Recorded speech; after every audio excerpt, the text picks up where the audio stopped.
Hello students, start कर रहे हैं एक्सरसाइज 6.2। क्वेश्चन 1 है आकृति 6.17 में भाग 1 और 2 में। इस आकृति जो बुक में दी हुई है इसके दो भाग दिए हुए हैं। इसमें डीई समांतर बीसी है। भाग 1 में ईसी और 2 में एडी ज्ञात कीजिए। ये है क्वेश्चन की स्टेटमेंट। अभी मैंने यहाँ पे फर्स्ट पार्ट की फिगर बनाई है। देखेंगे इसमें क्या दिया हुआ है। हमें डीई समांतर बीसी है। डीई बीसी के समांतर है। हमें इस फर्स्ट पार्ट में ईसी ज्ञात करना है और हमें ये दिया हुआ है। ये 1.5 है, ये 3 सेंटीमीटर है, ये 1 सेंटीमीटर है और ईसी हमें निकालना है। तो त्रिभुज एबीसी में डीई समांतर बीसी, तो हम यहाँ पर आधारभूत समानुपातिक प्रमेय लगा सकते हैं। तो क्या लिखेंगे यहाँ पर, फर्स्ट पार्ट कर रहे हैं। पहले जो दिया है वो लिख लेते हैं।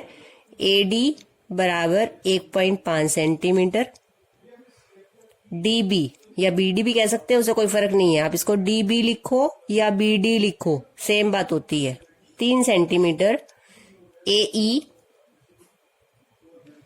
1 सेंटीमीटर और ईसी हमें ज्ञात करना है। तो ईसी हमको ज्ञात करना है। लिखेंगे त्रिभुज ए बी सी में डीई समांतर है बीसी, इसलिए क्या होगा, एडी बाय डीबी बराबर एई बाय ईसी। कैसे लिखा हमने ये, आधारभूत समानुपातिक प्रमेय से।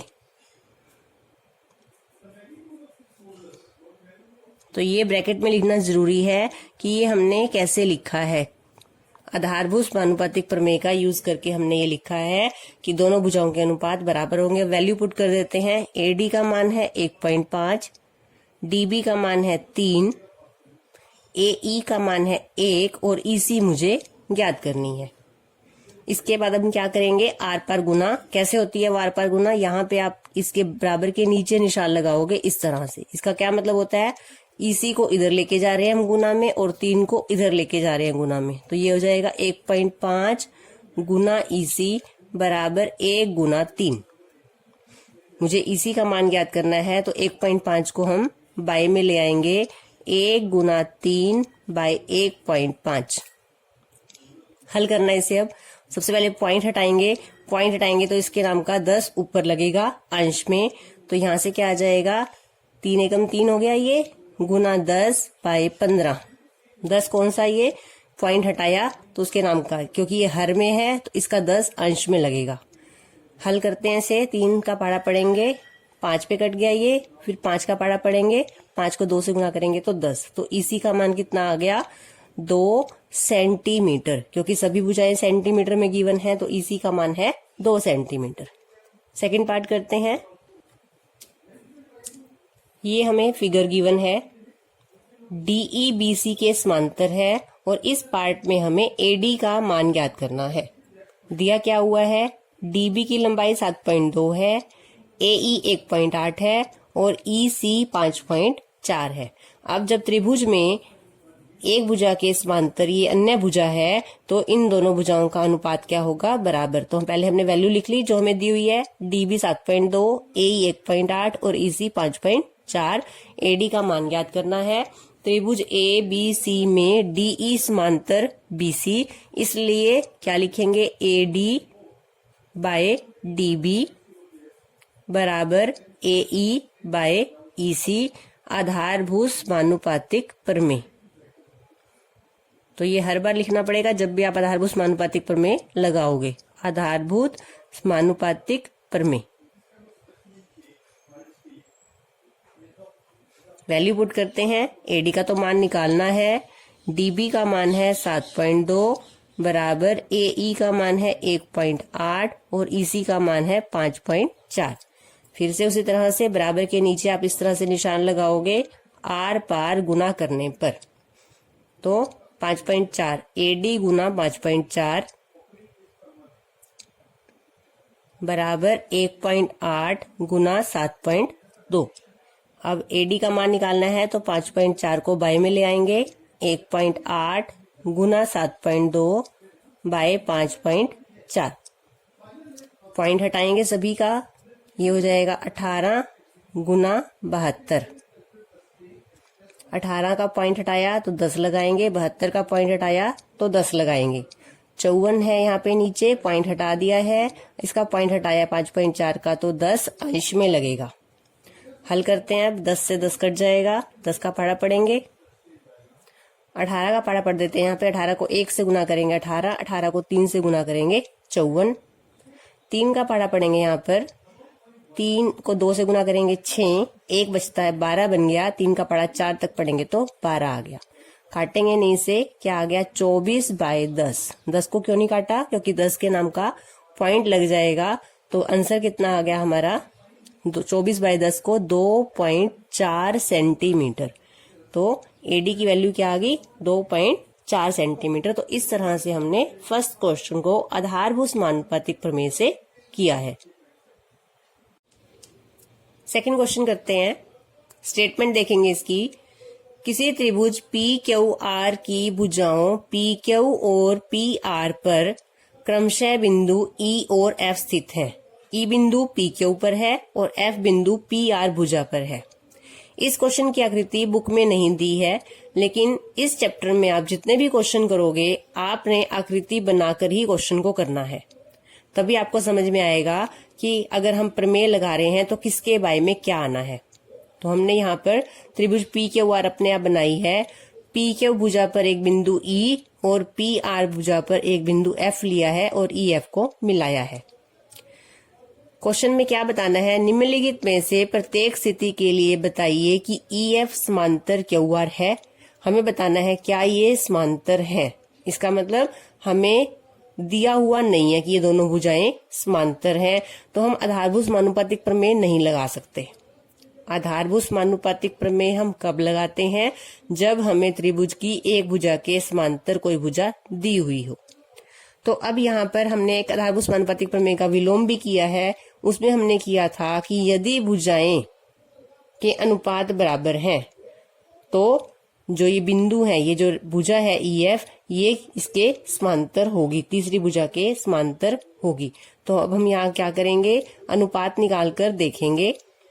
पीई बाय ई क्यू निकालेंगे और फिर दूसरी भुजा का अनुपात P F by F R निकालेंगे। अगर ये दोनों अनुपात बराबर आते हैं तो हम कह सकते हैं ई एफ समांतर क्यू आर। तो सबसे पहले हम निकाल रहे हैं, हमें दिया हुआ है PE 3.9 centimetre, E Q 3 centimetre, P F 3.6 और एफ आर 2.4। तो अब हम यहाँ निकाल रहे हैं पीई बाय ई क्यू। पहले हम ये निकाल के देख रहे हैं PE by E Q. PE का मान है 3.9 और ई क्यू का मान है 3। ये 3 के पहाड़े से कट जाएगा, 3 का पहाड़ा पढ़ दो, 3 एकम 3, पॉइंट है तो पहले पॉइंट लगाएंगे, 3 का पढ़ा 3 तक पढ़ेंगे तो 1.3 आ गया। पीई बाय ई क्यू क्या आ गया, 1.3। अब हमने क्या निकालना है, P F by F R. P F by F R, P F का मान है 3.6 और एफ आर का मान है 2.4। काटते हैं इसको, कौन से पहाड़े पे काटेंगे, 4 का पहाड़ा पढ़ते हैं। उससे पहले पॉइंट हटाएंगे।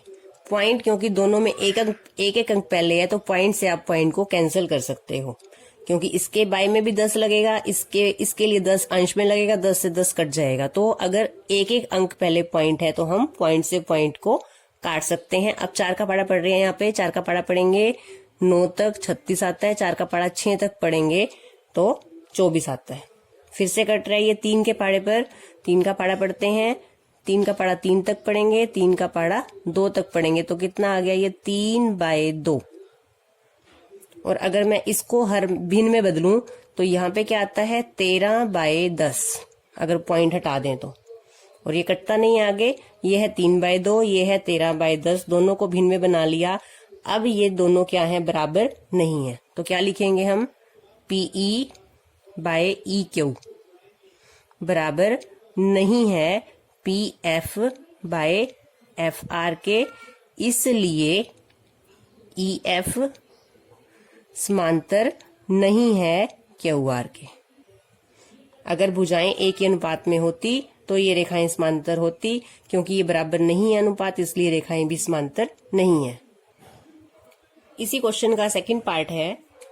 इसमें हमें पीई 4 सेंटीमीटर, क्यूई इधर देखते जाएंगे साथ साथ, PE 4 centimetre, QE 4.5 centimetre, PF 8 centimetre और आरएफ 9 सेंटीमीटर। आप इसको ई क्यू कह लो, क्यू ई कह लो, लंबाई तो इसकी 4.5 सेंटीमीटर ही है, इसलिए आप इसे चाहे ई क्यू लिखो या क्यू ई लिखो, एक ही बात है। तो सबसे पहले हमने क्या निकालना है, PE by E Q.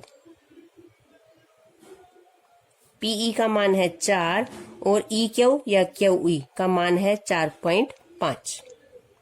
Point हटाएंगे तो यहाँ पे 10 लग जाएगा अंश में और यहाँ हो जाएगा 45। ये दोनों 5 के पहाड़े पे काट सकते हैं इसको। 5 का पहाड़ा पड़ेंगे, 5 दूनी 10, 5 का पहाड़ा पड़ेंगे 9 तक। आगे नहीं कट रहा तो 4 को 2 से गुना कर देंगे, 8/9। अगला अनुपात निकालते हैं दूसरी भुजा का, PF by F R. PF by F R बराबर, पीएफ का मान है 8 सेंटीमीटर और एफ आर का मान है 9 सेंटीमीटर। कटता नहीं है ये, और ये दोनों बराबर है, तो क्या लिखेंगे, पीई बाय ई क्यू बराबर पीएफ बाय एफ आर, इसलिए ई एफ भुजा समांतर है क्यू आर के। जब भुजाएं एक ही अनुपात में विभाजित होती हैं तो ये रेखाएं समांतर होती हैं। अब ये हमने कहाँ से लिया, आधारभूत समानुपातिक प्रमेय के विलोम से। तो ये हमने लिखना है आधारभूत समानुपातिक प्रमेय का विलोम।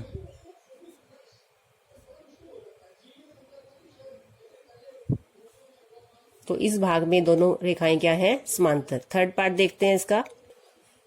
थर्ड पार्ट देखेंगे।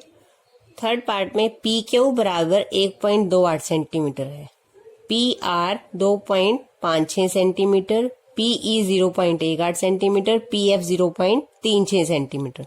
हमें यहाँ पर पी क्यू और पी आर भुजाएं दी हैं। पी क्यू यानी ये पूरी भुजा, पी आर ये पूरी भुजा, और पीई और पीएफ, पीई ये वाला हिस्सा और पीएफ ये हिस्सा। तो हमने अब यहाँ पर अनुपात किसका निकालना है, पी क्यू बाय पीई। एक बार इस साइड की पूरी भुजा ले लेंगे और एक बार पीई ये हिस्सा ले लेंगे। इधर से P R by P F का अनुपात निकाल लेंगे, क्योंकि आधारभूत समानुपातिक प्रमेय के बाद हमने किया था कि हम कोई भी भुजा के साथ 2 पार्ट ले सकते हैं अनुपात निकालने के लिए। हमने पहले क्या निकालना है, P Q by PE. P Q का मान है 1.28 और पीई का मान है 0.18। इसे हल करेंगे। पॉइंट के बाद इसमें भी 2 अंक हैं, पॉइंट के बाद इसमें भी 2 अंक है, तो पॉइंट से आप पॉइंट को काट सकते हो। तो यहाँ लिखोगे 128/18। पॉइंट से पॉइंट आपने तभी काटना है जब पॉइंट के बाद सेम डिजिट हो। 2 यहाँ पर हैं, 2 ही यहाँ पर हैं। यहाँ बन गया 128, यहाँ बन गया 018, 018 यानी 18। काट लेंगे इसको।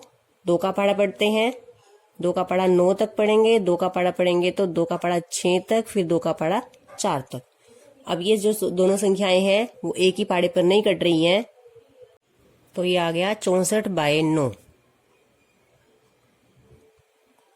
इसी तरह से क्या निकालेंगे, पहले जहां यहाँ पूरी भुजा ली थी पी क्यू, तो पहले यहाँ पी आर ही लेना है आपको। दूसरी साइड की पूरी भुजा P R by P F. P R का मान है 2.56 और पी एफ का मान है 0.36। उसी तरह से पॉइंट काट देंगे। ये आ गया 256/36। 4 का पहाड़ा पढ़ते हैं यहाँ पे। 4 का पहाड़ा पढ़ेंगे तो 9 तक पढ़ोगे तो 36 आएगा। 4 का पहाड़ा पढ़ेंगे तो 4 का पहाड़ा 6 तक पढ़ेंगे 24। यहाँ पे 25 है, 1 बचता है हमारे पास 16। 4 का पहाड़ा 4 तक पढ़ेंगे तो ये कितना आ गया 64/9, क्योंकि अनुपात बराबर है। क्या लिखेंगे, पी क्यू बाय पीई बराबर P R by P F. यहां से देख के लिखना है आपको, पी क्यू बाय पीई बराबर P R by P F, इसलिए ई एफ समांतर है क्यू आर, ब्रैकेट में फिर से वही लिखना है, आधारभूत समानुपातिक प्रमेय का विलोम।